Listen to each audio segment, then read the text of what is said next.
우리가 이제 춘추 전국 시대까지 한번 살펴봤었고, 이러한 춘추 전국 시대를 완전히 정복을 하고, 이러한 춘추 전국 시대를 끝내고 중국에서 1등 그야말로 중국을 완전히 통일하는 나라가 바로 진나라가 되겠어요. 진나라. 그래서 이러한 진나라에 대해서 우리가 쭉 한번 살펴볼 건데, 이 진이라고 하는 나라는 여기 나오듯이 이제 법가 사상의 바탕으로 성장했어요. 우리가 앞서 법가 사상이 뭐였었죠? 그렇죠. 한비자, 이런 상한, 이런 사람들이 중심이 된 사상으로서 법을 중요시하고 이 법에 따른 어떤 상과 벌을 중요시 여기는 그런 것들을 중점적으로 여기는 사상이다라고 했었죠. 그래서 진나라는 이러한 법과 사상의 바탕으로 성장을 하면서 중국을 최초로 통일한 나라가 됐어요. 즉 중국을 최초로 통일한 어떤 하나의 제국이 되는 거예요. 중국 최초의 통일 제국. 중국 최초의 통일 제국이 되는 게, 중국을 최초로 통일한 나라가 되는 게 바로 이 진나라가 됐어요. 이러한 진나라를 이끌고 중국을 최초로 통일한 사람이 바로 진시 황제가 되겠어요. 진시 황제. 진시 황제는 뭐 너무나 유명한 인물이니까 한 번씩 다 들어봤을 것 같은데, 진시 황제. 우리가 시 황제라고 하는 것도 최초로 황제를 칭했다라고 해서 진시 황제라고 하는 거죠. 진시 황제라고. 그래서 법과 사상의 바탕으로 나라를 성장을 시켜가지고 중국을 최초로 통일을 시키는 그러한 사람이 바로 진나라의 진시 황제가 되는 거예요. 진시 황제. 이러한 진시 황제는 진을 통일시킨 이후에 어떠한 정책들을 펼쳤는가, 이러한 진시 황제의 여러 정책들에 대해서 한번 살펴보도록 하겠어요. 이 진시 황제는 굉장히 중요한 인물이니까 잘 기억을 해둬야 돼요. 진시 황제는 먼저 이제 중앙 집권 정책을 취하게 돼요. 진시 황제 자체는 애초에 자기가 세상의 제일이야, 세상 1등이야, 내가 세상에서, 세계에서 최고 가능사다라는 생각을 가지고 있어서 자기에게 권력이 집중되는 거, 내가 가장 강한 권력을 가지고 있는 걸 굉장히 원했었어요. 그러다 보니까 이들은 이제 중앙 집권 정책을 펼치게 되는 거예요. 우리가 중앙 집권 정책은 그렇죠. 왕에게 권력이 집중되는 형태, 집중되는 체제 정책이다라고 했었죠. 즉 왕에게 권력이 집중되는 이러한 중앙 집권 정책을 취하게 돼요. 그러기 위해서 이제 진시 황제는 뭐 황제권을 강화하고, 그 다음에 이제 9년제라고 하는 걸 시행을 해야 돼요. 9년제. 이 9년제를 좀 잘 알아둬야 되는데, 우리가 이전에 중국은 우리가 주나라 때 봉건제를 실시한다라고 했었죠. 그런데 이러한 봉건제가 갈수록 혈연관계가 느슨해지면서 여러 가지 문제점들이 보이게 되고, 그러면서 주나라가 쇠퇴기로 접어들었고, 그러한 모습들을 지켜봤던 특히나 이 진나라 진시황제는 봉건제가 아니라 9년제라고 하는 제도를 택하게 돼요. 즉, 이 전국을 다스리기 위한 제도로서 9년제라고 하는 지방 제도를 택하게 되는 거예요. 요 9년제라고 하는 것은 전국을 군과 현으로 나누고, 그 군이나 현에 왕이 뽑은 관리를 직접 보내가지고 다스리고, 그 지역을 통제하고 관리하게 하는 제도가 9년제가 되는 거예요. 우리가 앞서 봤던 페르시아의 다리우스 1세가 실시했던 중앙 집권 체제와 조금 비슷한 유사한 면이 보이죠. 다리우스 1세는 전국을 20개의 주로 나누고 여기에 총독을 파견했다라고 했었죠. 그래서 이러한 형태들을 통해서 다리우스 1세도 중앙 집권 체제를 이뤄냈다라고 했는데, 진시 황제 역시 이러한 중앙 집권 체제, 중앙 집권 정책을 위해서 9년제, 즉 전국을 9현으로 나누고 여기에 관리들의 지방관에 파견을 해가지고 이들로 하여금 여기를 다스리게 하고, 그러면서 왕에게 보고하고 왕이 명령 내리고 뭐 이러한 형태를 취하게 했다라는 거예요. 그러다 보니까 그렇죠. 왕에게 권력이 집중되는, 황제의 권력이 훨씬 더 강화되는 모습을 보이게 되는 거죠. 우리가 앞서 살펴봤던 봉건제와는 조금 그렇죠. 달라지는 모습을 볼 수 있겠죠. 봉건제라고 하는 것은 그렇죠. 왕이 지방에 있는 토지, 지방은 직접 다스리는 게 아니라 제후들에게 맡기는, 조금 왕에게 권력이 집중되는 형태가 아니라 지방의 권력이 조금 분산되는 형태를 취했다라고 한다면은, 그렇죠. 9년제는 왕에게 권력이 집중되는 형태를 취하게 된다라고 하는 거예요. 즉 우리가 여기서 조금 살펴보면은 그래서 우리가 앞서 봤던 봉건제라고 하는 것은 지방의 권력이 분산되는 지방 분권적인 형태를 취하게 있고 9년제는 우리가 여기서 배우듯이 중앙 집권적인 형태를 취하게 된다라는 거예요. 쉽게 알 수 있겠죠. 쉽게 알 수 있겠죠.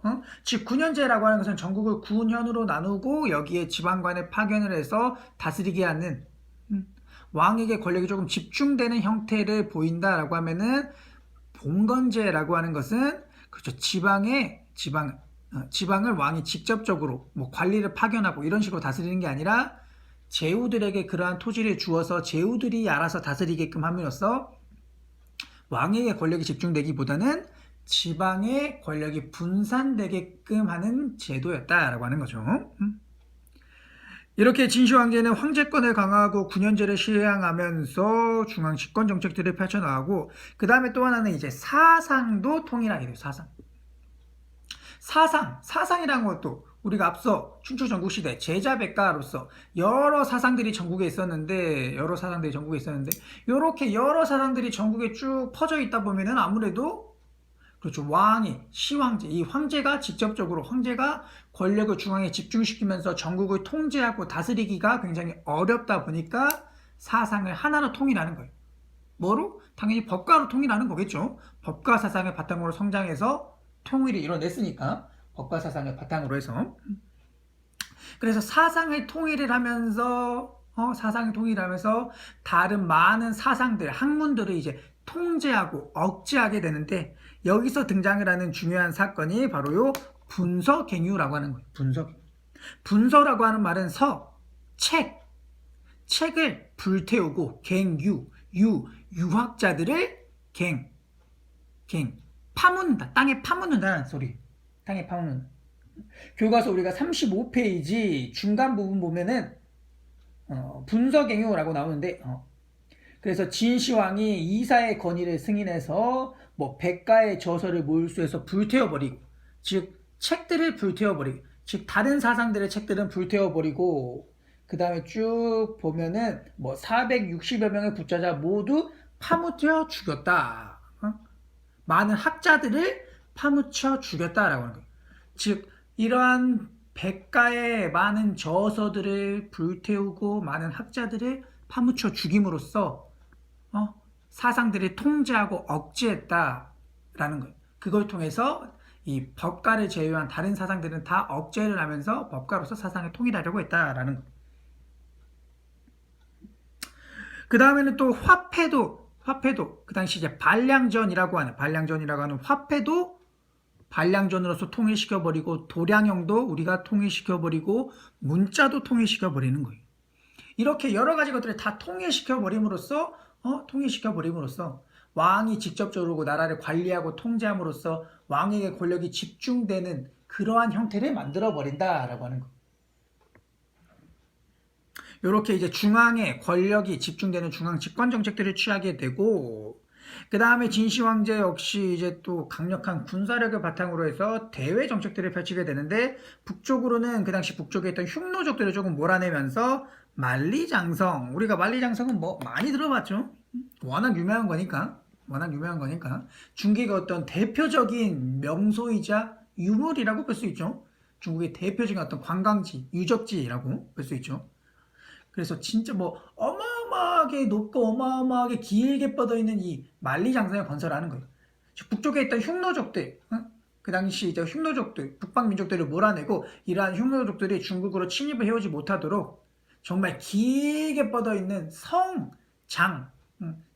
길다라고 하는 뜻의 한자인 그래서 길게 되어 있는 성을 건설을 했다. 만리장성을 건설했다라는 거.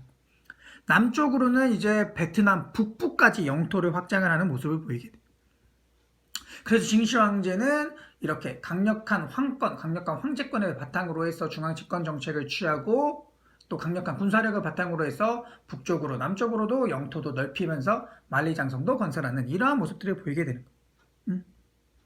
이렇게 이제 진시 황제에 의해서 진나라가 중국을 통일하고 나라를 발전시키고 승승장구하고 있었는데 이러한 진나라가 어떻게 멸망을 하게 되냐? 멸망을 보면은 멸망을 보게 되면 진시 황제의 어떤 멸망을 보게 되면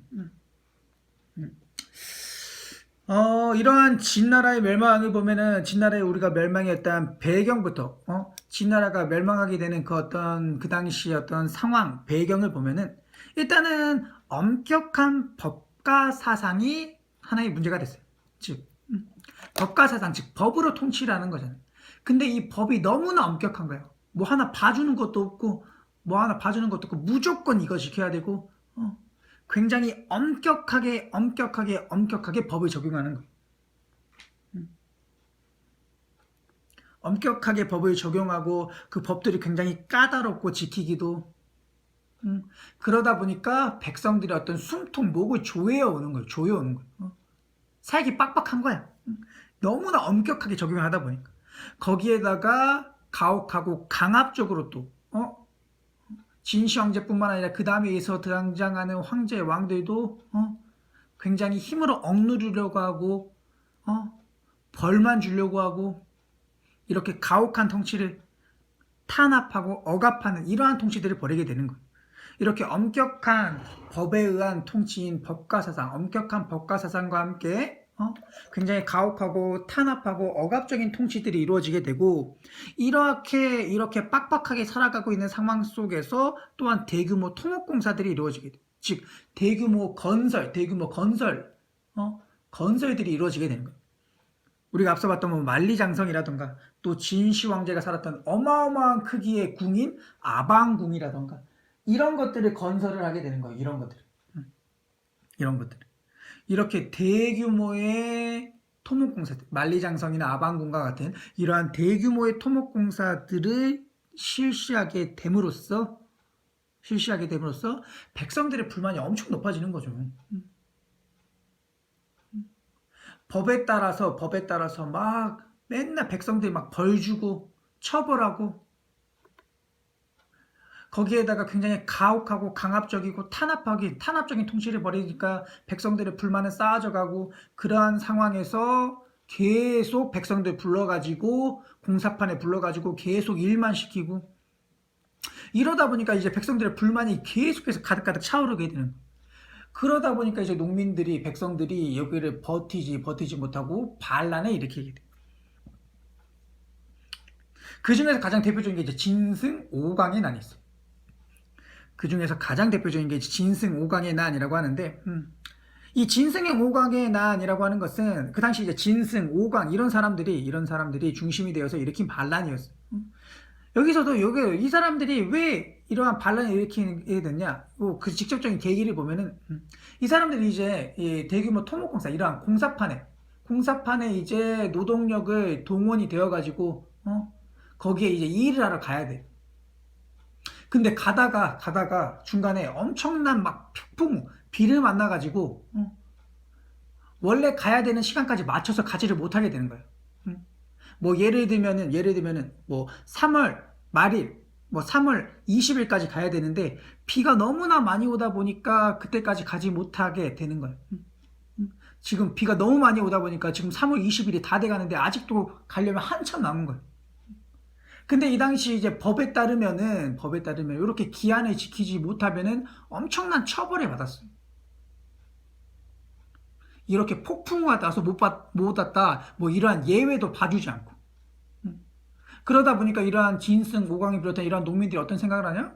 어차피 늦게 가봐야 우리 엄청난 벌 받고 막 맞고 그러는데 어차피 처벌 받는데 우리 그냥 반란 한번 일으켜보자 라고 하는 거예요. 이렇게 살다가 그냥 항상 공사판에서 노동만 하다 뒤지겠다. 이럴 바에는 그냥 한번 질러보자. 반란 일으키는 거예요. 이렇게 진승5강의 날을 비롯한 여러 농민들 역시 계속해서 반란을 일으키게 되고 그 결과 진나라는 점차 쇠퇴하면서 결국에는 멸망에 이르게 된다라는 거예요. 결국에는 이러한 반란들을 중심으로 해서 이 진나라라고 하는 것은 결국에는 멸망을 하게 된다. 206년에.